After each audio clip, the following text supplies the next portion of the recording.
ada perintah dayung maju bang. Dayung maju, tarik airnya dari depan ke belakang. Dari depan ke belakang, terus dayung mundur. Dayung mundur dari belakang ke depan.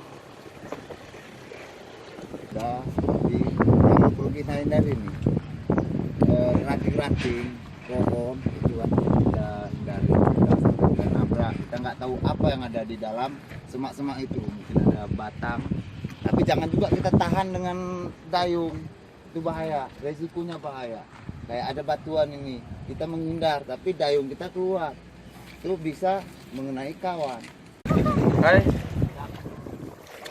sahabat semua, hari ini kami akan menelusuri Arum Jeram yang dikelola oleh Federasi Arum Jeram Indonesia Aceh Tengah yang dipimpin oleh Pak Khalisudin. Ini startnya di Bendera Payanah. di Bendera, nanti kita finish di Ruko Badak dalam perjalanan setengah jam 3,2 km. Let's go. Awas.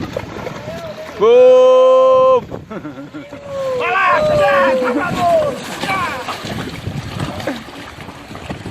Kenyamanan dapat curang. Ya, mencurangnya. Kalau gerak keluarganya, Bang. Memang seni lebih nih, minta berat siram-siram. Kalau keluarga. Gerak keluarga yang sana.